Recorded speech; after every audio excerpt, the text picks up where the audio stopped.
கார்த்தி ரேவதி சீரியலேருந்து சூப்பரான ப்ரோமோ வந்திருக்கு. நம்ம அதை பற்றி தான் இந்த வீடியோக்குள்ளே நம்ம பார்க்க போகிறோம். நம்ம வீடியோக்குள்ளே போகிறதுக்கு முன்னாடி நம்ம சேனலுக்கு யாரெல்லாம் சப்ஸ்கிரைப் பண்ணலையோ அவங்களாம் சப்ஸ்கிரைப் பண்ணிக்கிடுங்க. பக்கத்தில் உள்ள பெல் பட்டனை கிளிக் பண்ணுங்க. வாங்க வீடியோக்குள்ளே போகலாம். கார்த்தி சாமுண்டி ஸ்ரீக்கிட்ட எல்லா உண்மையும் சொல்லியிருந்தாங்க. அத்தை, நான் வேறு யாரும் இல்லை, ராஜா சேதுபதியோட பேரன் தான் நான் அப்படின்னு சொல்லவே இது கேட்டதுமே சாமுண்டி ஸ்ரீ அதிர்ச்சி அடைகிறாங்க. அப்போ சந்திரகலாவும் சொல்கிறாங்க, ஆமாம் நான் ஏற்கனவே உங்கள்கிட்ட எத்தனையோ முறை சொன்னேன், ஆனால் இப்போ மாதிரி நீ நம்பினா சரிதான் அப்படிங்கும்போது உடனே சாமுண்டி ஸ்ரீ சொல்லிட்டு இருக்கிறாங்க, இவ்வளோ பெரிய துரோகம் பண்ணிட்டு இந்த வீட்டுக்குள்ளே உன்னால் எப்படி இருக்க முடிஞ்சிச்சு? சந்திரகலாவை உன்னை பற்றி எவ்வளவோ சொன்னா, ஆனால் நான் உன் மேலே இருந்த நம்பிக்கையில் நான் எதுவுமே நம்பாமல் இருந்தேன்னு. ஆனால் நீ என்னென்னா எனக்கு எவ்வளோ பெரிய துரோகம் பண்ணியிருக்கிற, அந்த குடும்பத்தோட காற்று கூட என் வீட்டுக்கு வந்து படக்கூடாதுன்னு நினச்சிட்டு இருந்தேன். ஆனால் நீ என்னென்னா என் பொண்ணை கல்யாணம் பண்ணி இந்த வீட்டில் இருந்திருக்கிற, உனக்கு எவ்வளோ தைரியம் இருந்தால் இந்த மாதிரிக்கு நீ செஞ்சுருப்ப, ஒழுங்கு மரியாதை இந்த வீட்டை விட்டே போ டிரைவர் அப்படின்னு சொல்லவும் அப்போ கார்த்தி சொல்கிறாங்க, அதை நான் சொல்கிறது கேளுங்க அப்படிங்கும்போது, ஆமாம் என்ன நீ சொல்கிறது நான் கேட்கணும், நான் தீபாவதியை நீ யாருன்னு சொல்லி கண்டுபிடிக்கிறதுக்காக நான் எல்லாம் இருந்ததுனால தானே இப்போ கூட நீ இந்த உண்மையை போட்டு உடச்சிருக்கிற, இல்லைன்னா என்ன இன்னொன்று மேற்கொண்டு நீ ஏமாத்திருக்க தானே செய்வ அப்படிங்கும்போது, அப்படிலாம் ஒன்றும் இல்லத்த, உங்ககிட்ட உண்மையை சொல்லணுன்னு நான் எப்போவுமே நான் முடிவு பண்ணிட்டேன் அப்படின்னு சொல்லும் போது, எங்கள் பாரு இதுக்கு மேலே நான் ஏமாறதுக்கு தயாராக இல்லை, ஒழுங்கு மரியாதை இங்கேருந்து போயிரு, நீ என்ன சமாதானப்படுத்தினாலும் சரி தான், நான் சமாதானமாக மாட்டேன், உனக்கு கொஞ்சம் நான் மரியாதை கொடுத்து வச்சிருக்கிறேன், அந்த மரியாதையை இதுக்கு மேலே கெடுத்துக்காம நீ ஒழுங்கு மரியாதை வீட்டை விட்டு போறிய இல்லைன்னு சொல்லி கேட்கவும், அப்போ ராஜராஜன் என்ன பண்ணுறதுனே தெரியல, எல்லாருமே ரொம்பவே திகைச்சு போய் நின்றுட்டுருக்குறாங்க. அப்போ உடனே கார்த்தி கிளம்பும் போது அப்போ ரேவதி கொஞ்சம் நில்லுங்க அப்படின்னு சொல்லிட்டு அவங்க கார்த்தியோட கையை பிடிச்சி நிறுத்தி வைக்கவும் உடனே கார்த்தி திரும்பி பார்க்குறாங்க. அப்போ ரேவதி சொல்கிறாங்க, அவர் என்னம்மா தப்பு பண்ணினாரு அப்படின்னு சொல்லும் போது, இதுக்கு மேலே என்ன தப்பு பண்ணணும், என் அம்மாவோட கதையை அந்த குடும்பம் சேர்ந்து முடிச்சிருக்கிறாங்க, அப்படிப்பட்ட குடும்பத்திலேருந்து இவன் நம்ம குடும்பத்துக்கு வந்தது மட்டும் இல்லாமல் ஒன்றையும் அவன் கல்யாணம் பண்ணி இருக்கிறான், இது எவ்வளோ பெரிய தப்பு, ஒழுங்கு மரியாதையாக இவன் போகட்டும் அப்படின்னு சொல்லும்போது, அம்மா இங்கே பாருங்கம்மா அவர் யாருன்னு எனக்கு முன்னாடியே தெரியும் அப்படிங்கிறாங்க. இது கட்டதுமே சாமுண்டி ஸ்ரீ அதிர்ச்சி அடைகிறாங்க. என்ன ரேவதி நீ சொல்லிட்டு இருக்கிற அப்படிங்கும்போது, ஆமாம்மா அவர் தான் பாட்டியோட பேரங்கிற விஷயம் எனக்கு ஏற்கனவே தெரியும், அது மட்டும் இல்லாமல் அவர் எந்த தப்புமே பண்ணலையே, உண்மையை சொல்ல போனாக்கி உங்கள் அம்மாவோட கதை முடிஞ்சு எவ்வளோ நாள் ஆகுது, அதுக்கு கூட ஏதோ சந்தர்ப்ப சூழ்நிலை தான் காரணமே தவிர பாட்டியின் தாத்தாவும் காரணமே கிடையாது, ஆனால் நீங்கள் தான் பாட்டியின் தாத்தாவும் தான் காரணம் அப்படின்னு சொல்லிட்டு இது நாள் வரைக்கும் நீங்கள் பாட்டிக்கிட்டையும் தாத்தாக்கிட்டையும் பேசாமல் நீங்கள் ஒதுக்கி வச்சிருக்கிறீங்க.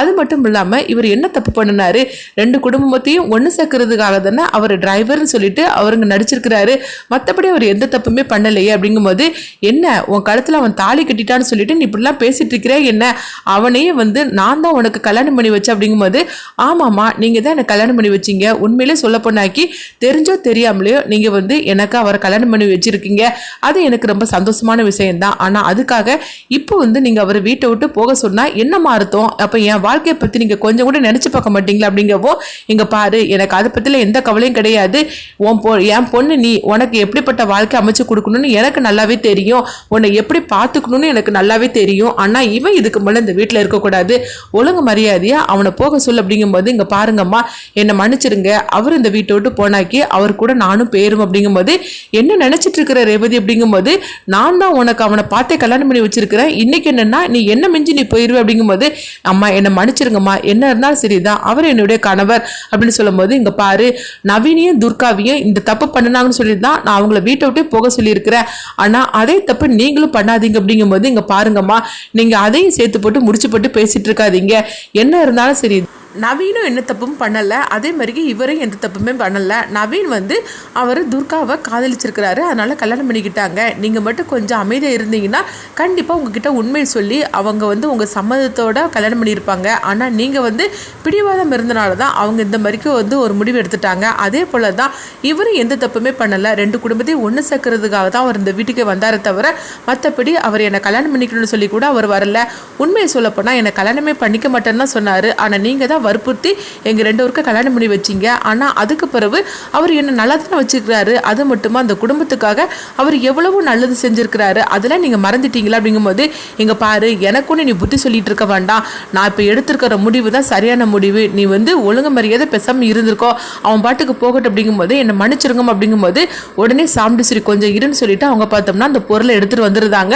எங்கே பாரு நீ மட்டும் இப்போ அவங்க கூட போனேன்னு வச்சுக்கோங்க, அதுக்கப்புறமா இதை வச்சு நான் என் கதையை முடிச்சுக்கிடுவேன் அப்படிங்க இது கிட்டதுமே காத்தி சொல்றாங்க, அங்க பாரு ரேவதி நான் சொல்றது கேளு, இப்போதைக்கு நீ கொஞ்சம் அமைதியா இந்த பிரச்சனை எல்லாம் கொஞ்சம் ஓஞ்சதுக்கு அப்புறமா நம்ம அத்தைக்கிட்ட எடுத்து சொல்லி நம்ம வந்து ரெண்டு பேரும் ஒன்று சேரலாம், நான் சொல்கிறது கேளு அப்படிங்கும்போது உடனே வந்து சாம் டீச்சர் சொல்கிறாங்க, இங்கே பாரு நீ என்ன சொன்னாலும் சரி தான், நான் கேட்க போகிறது கிடையாது அப்படின்னு சொல்லவும் அப்போ ரேவதி சொல்கிறாங்க, இங்கே பாருங்கள் அவங்க இப்படி தான் வந்து எமோஷ்னலாக வச்சு அவங்க வந்து என்னை பிளாக்மெயில் பண்ணிட்டு இருக்குது, இவங்களுக்கு வேலையாக போச்சுது, அதனால அவங்க என்னன்னாலும் முடிவு எடுத்துக்கிடட்டும், நான் வாங்க நம்ம போகலாம் அப்படின்னு சொல்லிட்டு கார்த்தி ரேவதி வீட்டை விட்டு போகிறாங்க. இதை கொஞ்சமே எதிர்பார்க்காத சாம் டீச்சர் அதிர்ச்சி அடைகிறாங்க. என் பேச்சை நீ மீறி போறி அப்படின்னு சொல்லிக்கிட்டு சாம் டீச்சர் பார்த்தோம்னா அந்த பொருளை வச்சு அவங்க சுட்டுக்கிட்டு தாங்க. இதை கொஞ்சமே எதிர்பார்க்காத குடும்பத்தில் உள்ள அவ்வளோருமே அதிர்ச்சி அடைகிறாங்க. அடுத்து பார்த்தோம்னா ரேவதி வந்து அம்மானு கூப்பிட்டுட்டு ஓடி வராங்க. அப்போ தான் தெரியுது இது எல்லாமே வந்து ரேவதி கனவு கண்டிருக்காங்கன்னு. அப்போ வந்து கண் முழிச்சு பார்க்குறாங்க. பார்த்ததுமே பயப்பட ஆரம்பிச்சிருந்தாங்க. அப்போ கார்த்தி உடனே ஓடி வராங்க. என்ன ரேவதி என்ன ஆச்சு அப்படின்னு சொல்லி கேட்டுட்டு இருக்கும்போது இல்லைங்க ஏதோ ஒரு கெட்ட கனவு கண்டு அப்படிங்கிறாங்க. உடனே பார்த்தோம்னா கார்த்தி வந்து தண்ணி எடுத்துக்கொண்டு கொடுக்குறாங்க. இந்த தண்ணியை குடி அப்படின்னு சொல்லவும் அப்போ தண்ணியை குடிக்கிறாங்க. என்ன ஆச்சுது என்ன கெட்ட கனவு கண்டு அப்படிங்கும்போது அப்போ ரேவதி கண்ட கனவு எல்லாத்தையும் எடுத்து கார்த்திகிட்ட சொல்கிறாங்க. இதை காட்டுதுமே வந்து கார்த்தி சொல்கிறாங்க, இங்கே பாரு நான் எடுத்த முடிவு தான் சரியான முடிவு, என்னை பற்றின உண்மையை நான் அத்தைக்கிட்ட சொல்லும் போது கண்டிப்பாக வந்து நீ என் கூட வாரன்னு நீ சொல்லவே கூடாது, அத்தை என்ன இருந்தாலும் சரி தான் என்னை வீட்டை விட்டு தான் அனுப்பி விடுவாங்க, அப்படி இருக்கும்போது நீ அத்தைக்கு சப்போர்ட்டாக தான் நான் இருக்கணுமே தவிர நீ எனக்கு சப்போர்ட்டாக அப்படி வரக்கூடாது, அப்படி மட்டும் வந்தேன்னா கண்டிப்பாக அத்தை இந்த மாதிரி தான் முடிவு எடுப்பாங்க அப்படிங்கவோ உடனே வந்து ரேவதி சொல்கிறாங்க, இங்கே பாருங்க நான் சொல்கிறது கேளுங்க, நீங்கள் இந்த கும்பாபிஷேகத்தில் நீங்கள் வந்து உண்மையெல்லாம் சொல்ல வேண்டாம் அப்படிங்கும்போது எங்கள் பாரு ரேவதி நான் எடுத்த முடிவில் நான் கொஞ்சம் கூட பின்வாங்க மாட்டேன் அப்படின்றதாங்க. அடுத்து பார்த்தோம்னா கோவில் கும்பாபிஷேகத்தை தான் காட்டுறாங்க. அப்போ வந்து கார்த்தி அங்கே வரவும் அப்போ வந்து பாட்டி வந்து எல்லாத்தையும் சொல்லிட்டு இருக்கிறாங்க, எல்லாரும் ஆளாளுக்கு சீக்கிரமாக வேலையை பாருங்க, கோயில் கும்பாபிஷேகத்துக்கு இன்னும் நிறைய நாள் இல்லை நெருங்கியாச்சு அப்படின்னு சொல்லிட்டு இருக்கவும் அப்போ வந்து கார்த்தியும் வந்து என்ன பாட்டி எல்லா வேலையும் விறுவிறுப்பாக நடந்துட்டு இருக்கா அப்படிங்கும்போது ஆமாம் கார்த்தி அப்படிங்கிறாங்க. அப்படி எல்லாரும் வேலை செஞ்சுட்டு இருக்கும்போது சரி எல்லாரும் சாப்பிடுவாங்க அப்படிங்கவும் கார்த்தி நீ சாப்பிடவா அப்படிங்கும்போது இல்லை பாட்டி ஒரு நாளைக்கு நான் ஒரு வேளை தான் சாப்பிடுவேன் அப்படிங்கிறாங்க. என்னாச்சு கார்த்தி அப்படிங்கும்போது கோயில் கும்பாபிஷேகம் ஆரம்பிச்சாச்சுல்ல, அதனால் வந்து கோயில் கும்பாபிஷேகம் நல்ல மாதிரிக்கு நடக்கணும்னு சொல்லிக்கிட்டு நான் இந்த மாதிரிக்கு நான் வேண்டுதல் வச்சுருக்கேன் அப்படின்னு சொல்லவும் இது கேட்டதுமே பாட்டி சந்தோஷப்படுறாங்க. அப்போ பாட்டி சொல்கிறாங்க நானும் அந்த மாதிரிக்கு தான்ப்பா அப்படின்னு சொல்லவும் அடுத்து பார்த்தோம்னா எல்லோரும் சாப்பிட்டுட்டு அவங்க வந்து கோயிலில் அவங்க எல்லா வேலையும் செஞ்சுட்டு இருக்கும்போது அப்போ பத்திரிக்கை அடித்து கொண்டுட்டு வராங்க கோயில் கும்பாபிஷேகத்துக்குன்னு சொல்லிட்டு. அப்போ உடனே பார்த்தோம்னா பாட்டி வந்து அங்கே வைங்க பூஜையெல்லாம் பண்ணினதுக்கப்புறமா பத்திரிக்கை எல்லாருக்கும் கொடுக்க ஆரம்பிச்சிடலாம் அப்படின்னு சொல்லவும் நான் அதுக்குள்ளே எல்லாத்தையும் ரெடி பண்ணிட்டு வரேன்னு சொல்லிட்டு பத்திரிக்கை அங்கே வச்சுட்டு அவங்க பார்த்தோம்னா அவங்க ரெடி ஆகுறதுக்காக போகிறாங்க. அதாவது பூஜைக்கு என்னென்ன செய்யணுமோ அதெல்லாம் ரெடி பண்ணுறதுக்காக போகவும் அப்போ அங்கே வந்து விருமன் சிவனாண்டி அதுக்கப்புறம் பார்த்தோம்னா முத்துவேலுங்க 3 பேருமே வராங்க. 3 பேருமே வந்ததுமே அங்கே பார்க்குறாங்க, பார்த்தியா கும்பாபிஷேகம்னு சொல்லிக்கிட்டு எல்லா வேலையும் விறுவிறுப்பாக நடந்துட்டுருக்கு அப்படிங்கவும் இது இப்போ ஏதாவது பண்ணணும் அப்படின்னு சொல்லிட்டு இருக்கும்போது அங்கே பாரு பத்திரிக்கை இருக்கு பாரு அப்படிங்கவும் உடனே சிவனாண்டி வழக்கம் போல் திட்டத்தை போடுறாங்க. இந்த பத்திரிக்கை மட்டும் இப்போ நெருப்பு பிடிச்சி எரிஞ்சிச்சுன்னா கண்டிப்பாக வந்து அபசகுனம்னு சொல்லிக்கிட்டு எல்லாருமே பேச ஆரம்பிச்சிருவாங்க அப்படிங்கவும் ஆமாம் மகனே நீ சொல்கிறது கரெக்டு தான் அப்படிங்கிறாங்க. என்ன பண்ணலாம் அப்படிங்கும்போது உடனே வந்து சிவனாண்டி சொல்கிறாங்க, இப்படி ஒரு பொருள் இருக்குது, அந்த பொருளை வந்து நம்ம பத்திரிக்கையில் தடவி வச்சுட்டோம்னா அப்புறமா சூடு தாங்காமல் அதுவே வந்து நெருப்பு பிடிக்க ஆரம்பிச்சிடும் அப்படிங்கிறாங்க. உடனே வந்து முத்துவேல் நான் போய் வாங்கிட்டு வரேன்னு சொல்லிட்டு அவங்க வாங்குறதுக்காக போகிறாங்க. அப்போ பத்திரிக்கை பாக்ஸுக்கு மேலே ஒரு பத்திரிக்கை மட்டும் வெளியே இருக்குது, ஓப்பன் பண்ணி வச்சுருக்கிறாங்க. அந்த பத்திரிக்கையை வந்து அவங்க விருமன் வந்து யாருக்கு தெரியாமல் எடுத்துகிட்டு வராங்க.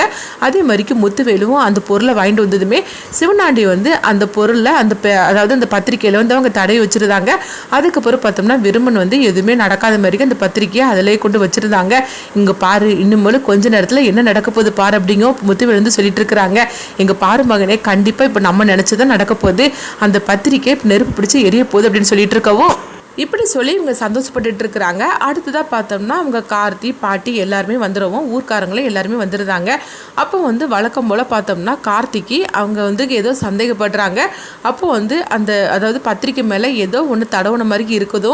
அப்போ விருமன் சிவனாண்டி முத்துவேல் அவங்க 3 பேரும் நின்றுட்டு பார்த்துருந்தாங்க. பார்த்ததுமே கார்த்தி வழக்கம் போல் அந்த பத்திரிக்கை எடுத்து வச்சுட்டு அவங்க வேறு பத்திரிக்கை எடுத்து வச்சுருந்தாங்க.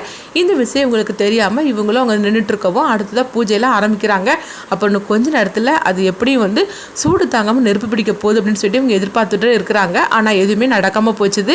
இதை கொஞ்சம் கூட எதிர்பார்க்காத வீரமன் சிவனாண்டி முத்துவேல் 3 பேருமே அதிர்ச்சி அடையவும் அடுத்து பார்த்தோம்னா நல்லபடியாக பூஜையெல்லாம் செஞ்சு முடிச்சதுமே இப்போ பாட்டி வந்து சொல்லிட்டு இருக்கிறாங்க, பூஜையெல்லாம் நல்ல வரைக்கும் செஞ்சு முடிச்சாச்சுது, நான் அடுத்தது எல்லாருக்கும் நம்ம பத்திரிக்கை கொடுக்க ஆரம்பிக்க வேண்டியது அப்படின்னு சொல்லிட்டு இருக்கும்போது அப்போ கார்த்தி வந்து இங்கே வராங்க. என்ன நீங்கள் செஞ்சதெல்லாம் எனக்கு தெரியாது நினச்சிட்டு இருக்கீங்களா, நீங்கள் அனுப்பின பத்திரிக்கை இந்த இருக்கு பாருங்க அப்படின்னு சொல்லிட்டு அவங்க நெருப்பு பற்ற வைக்கவும் அது வந்து பத்திட்டு எரியுது. இதை கொஞ்சம் கூட எதிர்பார்க்காத அவங்க 3 பேரும் அதிர்ச்சி அடைகிறாங்க. இதுக்கு மேலே நீங்கள் எதுவும் பண்ணிட்டு இருந்தீங்கன்னா அப்புறமா என்ன நடக்கும்னு தெரியாது. ஏற்கனவே பட்டாசு விஷயத்தில் தெரியும்ல நீங்கள் என்ன நடந்துச்சுன்னு. அதே மாதிரிக்கு தான் கோயில் கும்பாபிஷேகம் நடக்க விடாமல் தடுக்கிறதுக்காக ஏதாவது நீங்கள் செஞ்சீங்கன்னு வச்சுக்கிடுங்களேன், அப்புறம் இருக்குது உங்களுக்கு கச்சேரி அப்படின்னு சொல்லிட்டு காட்டி மிரட்டிட்டு போகவும் இதை கேட்டுட்டு 3 பேருமே அதிர்ச்சி அடைகிறாங்க. என்ன மகனே இப்படி நடந்து போச்சு அப்படின்னு சொல்லிட்டு அடுத்ததாக பார்த்தோம்னா கோயில் கும்பாபிஷேகத்துக்காக எல்லாரும் ஊர்க்காரங்க அவ்வளோ சாமுண்டீஸ்வரி வீட்டுக்கு அவங்களை கூப்பிடுறதுக்காக வராங்க, பத்திரிக்கை வச்சு கொடுக்கறதுக்காக. அப்போ சாமுண்டீஸ்வரி சொல்றாங்க, நான் ஒன்றும் கோவில் கும்பாபிஷேகத்துக்குலாம் வரமாட்டேன் அப்படிங்கிறாங்க. இது கெட்டதுமே விருமன் வழக்கம் போல பிரச்சனையை ஆரம்பிக்கிறாங்க. அப்போ கார்த்தி சொல்லிட்டு இருக்கிறாங்க, அத்தை நம்ம கண்டிப்பா போய் ஆகணும் அப்படிங்கிறாங்க. அடுத்து என்ன நடக்குன்னு பார்க்கலாம்.